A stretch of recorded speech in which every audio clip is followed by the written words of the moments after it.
there, YouTube fans. This is White Fang Talks. We want to talk about logos today, and we're going to have a video coming up for you guys from Dr. Jones, who can explain this very in an articulate way. But if we're here at the Merriam-Webster's dictionary, so if we look at the definition of logos, the first one, it says,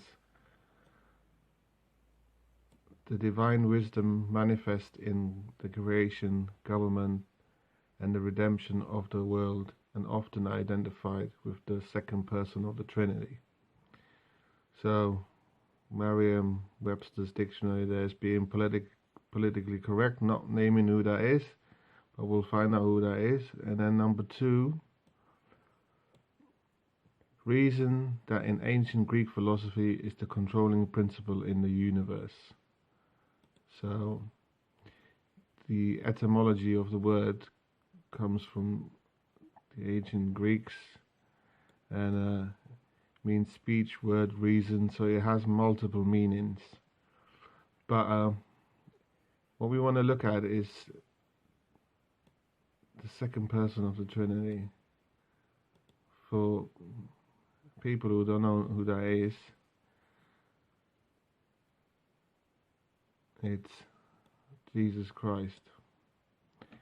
So there, in this definition here, they give it to you who it is, the theological description.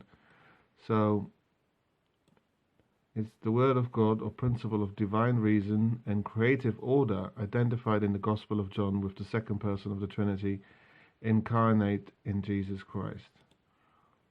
So this whole order that we have from the universe, anciently defined by the Greeks as speech, word, and reason, and I think there's other more definitions to it as well, was manifest in the world only one time by the second person of the Trinity. So what we see here clearly is that the Greeks and the Greek philosophy believed in order and meaning in the universe, that it was an ordered, structured universe that had not come about by nothing. So what we'll do is we'll go watch a video of Dr. Jones, who explains this in a very articulate way. There has never been a time when there was nothing, because if there were ever nothing, there could never be something. There has never been a time when there was nothing but chaos. Order cannot come from chaos, because that which is cannot come from that which is not. There has never been a time when man was not aware of an ultimate reality upon which he depended for his existence. The first name man gave to that ultimate reality was God. In every language and culture, God was a father who lived in the sky. But if God was a father, did he have a beard? If God was a father, did he have a wife? The first attempt to deduce the characteristics of God from the world man knew ended up in the dead end known as mythology, whose best expression was Homer's Iliad.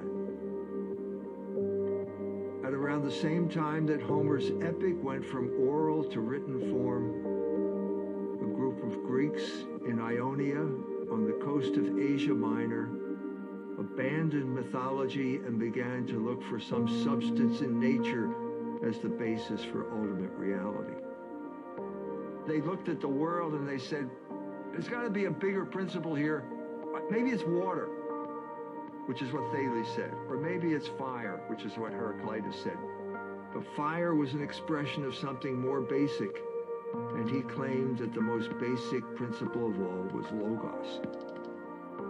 And so suddenly you have this deeper understanding, first of all, that there is an order. It's not a static order. It's moving. There's a force behind this. And this force is unstoppable. Unstoppable.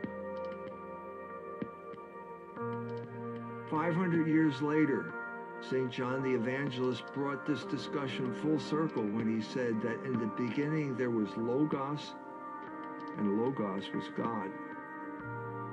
God, it turns out, was a father, but he didn't have a beard or a wife. God was Logos. Logos wasn't simply an abstract principle like geometry or physics, although it was certainly both of those things. Logos was a person who had the power to bring that plan into fulfillment over the course of human history. Time was no longer just a number of motion, as Aristotle claimed. Time was a drama with a beginning, a middle, and an end. It was like the Greek plays Aristotle described in his Poetics. And because we were creatures of Logos, we could now understand that plan in the same way that the Greeks of Athens understood Oedipus Rex. The history of Logos found its culmination in the Logos of history.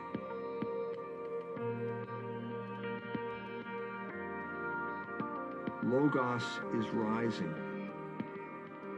Logos Rising, a history of ultimate reality, describes the tragic and yet ultimately triumphant progress of Logos in human history, from the beginning of everything to the emergence of the concept to the Democratic primary of 2020. It's a summation of human history. Go to fidelitypress.org to get your copy today.